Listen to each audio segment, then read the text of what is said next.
Good evening, ladies and gentlemen, and welcome to the Worcester Township Board of Supervisors business meeting for September 17th, 2025. Would you please join me in saying the Pledge of Allegiance?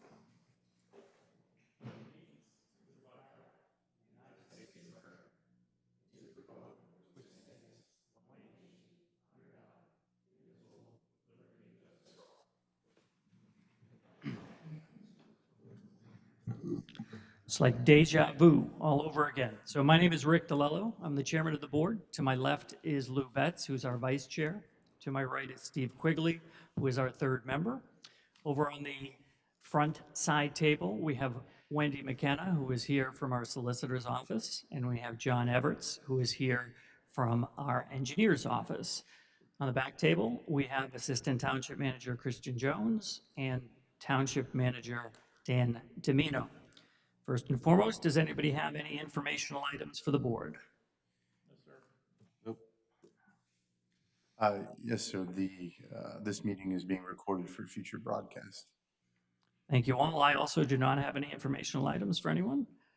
First item up is public comment. We do ask that you limit your public comment to 5 minutes. Does anybody have any public comment for the board tonight?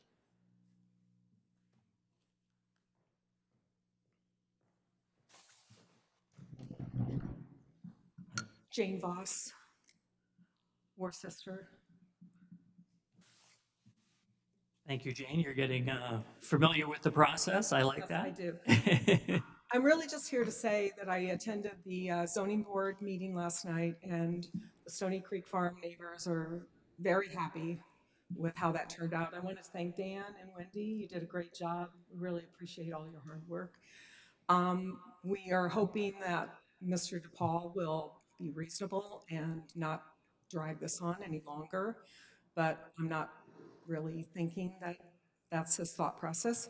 Sure. So I wanted to let you know that our community group neighbors that we've started organizing at Stony Creek Farms, we have a lot more people that are interested and informed about the issue there. And so I think you're going to be seeing us a lot more. Sounds good. Or many more of us, let's say that. Okay, fair enough. Well, Jane, we appreciate the comments. So I do appreciate your patience as we've navigated this process. I'm actually going to ask Dan to take a minute to articulate what happened for the rest of the audience and for the recording, if that's okay. Yeah, I'd also like to thank the zoning board. They were very clear and fair, and I was just very impressed with them. It was the only time I've ever been to a zoning board meeting, so I was very impressed. I'm glad to hear that. Thank you. Thank you. Well, just to follow up to that, it's been an ongoing process, and you guys been here a number of times for Many times. many times. And we kept saying we have to follow the legal process. It's not something we could do. So I think to Dan and to Wendy's credit, we followed the process, so there were no bumps in the road when it came to the zoning hearing board meeting, that everything was done from the judicial purpose, Right. that we could do everything right. So as Rick echoed, I thank you for your patience and understanding. Sometimes you're questioning the procedures, but we had to follow Wendy's guidance, and we try to stick to that roadmap. So thank you. I understand. Thank you. Yeah, Mr. Chairman, I can certainly offer a quick wrap-up of what happened. So last night, we had the second zoning hearing board meeting hearing, which had been continued from the previous month for the 1616 Whitehall issue. I mean, to sum it up, the zoning hearing board denied any zoning relief. There was no relief given. Next steps, we have 45 days to issue the official decision. I expect it will take a pretty big chunk of that because of the amount of testimony, et cetera, that had been presented. After that, once it's issued, they have 30 days from that day to either, if they choose to appeal it. Our next steps will depend solely on their next steps at that point. That's as far as we can project right now. Thank you, Dan. Does anybody else have any public comment for the board this evening? Okay, seeing none, we'll move forward. First item on our agenda, as always, is our consent agenda. Does anybody wish to make any items, any removal of any items on the consent agenda tonight? Okay, then I'll entertain a motion, Lou. Make a motion to approve the consent agenda for the August 20 business meeting minutes, the treasurer's report and other monthly reports for August of 2025, and the bill payment of August 2025 in the amount of $332,523.65. It's been moved and seconded. Is there any public comment regarding the motion on the floor? Seeing none, I'll call the question. All those in favor? Aye. Motion passes. First and only item up on our main agenda is a motion. It's going to be a motion to approve payment and estimate number one to Heidelberg Materials Northeast LLC in the amount of $107,277.12 for the 2025 road paving project. So is this going to be you, Dan, or is this going to be John to give us a little context on what this is and who we're paying and why? I can handle it. So this is pay estimate one for the 2025 road program. We're requesting that the amount of $107,277.12 be paid to Heidelberg Materials Northeast LLC. This work includes the majority of the concrete work with anticipation of paving to begin in the next 2 weeks. And is this the typical payment cycle that we see each year on our road program? I know that this is much lower than the overall cost of the road program. I just want to understand where we're at with that. So the way that works is that the contractor is allowed to submit for a pay estimate every 30 days. This is for work that has been inspected and reviewed by CKS and the Public Works Department. I would anticipate the next pay estimate would be significantly more based on the paving. Gotcha.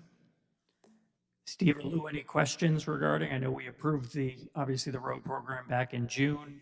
This was all part of that approval, but any questions you have in terms of this item? Okay, then I'll entertain a motion. Make a motion that we approve the payment estimate to Heidelberg Materials Northeast LLC in the amount of $107,277.12 for the 2025 road paving project. It's been moved and seconded. Is there any public comment on the motion on the floor? Seeing none, I'll call the question. All those in favor? Aye. Motion passes. Next up, we have other business. Does anybody wish to bring any other business forward to the board this evening? Mr. Chairman, just one item come up. I sit on the County Open Space Committee, and we're winding down for the year. We're putting our recommendations out as to which property should be preserved for the year 2025. And in 2 months, we'll open up the budgeting process again, and we'll be looking for people willing to preserve their farms to make application to the county. So if people are listening, watching this video, and you're interested in preserving your farm for the 2026 calendar year, the process for applications will start in January. So it's something they should start looking at. The county does have money, and we're looking for people willing to preserve their land. So thank you. Thank you, Steve. I'm going to piggyback on that. Dan, I'm going to put you on the spot. So the county also just announced a Growing Greener grant program that started at the beginning of September. I know Dan gave us a brief memo on the topic. I don't know if it was last week or the week before. But Dan, maybe you could add a couple of comments. That's obviously a new county program for open space as well. I know you were on top of that before it went live, and maybe you could just give a little overview of what that is. Sure, that's not a problem. So it's Monco Forever Green is what they're calling it. It's a new old program. I mean, it's rebranding. It's a county grant program that help municipalities or nonprofits preserve for open space by either purchasing it outright or by conservation easements. It's about $500,000 per project is what they're offering. We have to match at least 25% of that if we were to find a good target for this. So the allocation is $2 million this year. Sure. So, I mean, it's not a huge amount of money, but it certainly is something we could look at if we were able to have a property owner where there was mutual interest in either purchasing the land or purchasing an easement. We could certainly defray some of those costs with programs like this at the county level. Well, certainly typically these scenarios are cobbled together in terms of that. I know Steve knows from the farm board, one of the challenges is always getting enough dollars to get somebody to sort of want to make that choice. But, any program that throws dollars out there is worth communicating and sharing in terms of that. Mr. Chairman, a follow-up to your comment. I was out in Lancaster County the other day doing business, and Montgomery County is very generous in the farm program. Some of our neighboring counties will go as high as $2,500 to preserve farmland, and we far exceed that by a lot of money. I mean, what other counties are offering is like nothing compared to what Worcester in combination with Montgomery County is willing to offer. So it's not the best thing for family estate.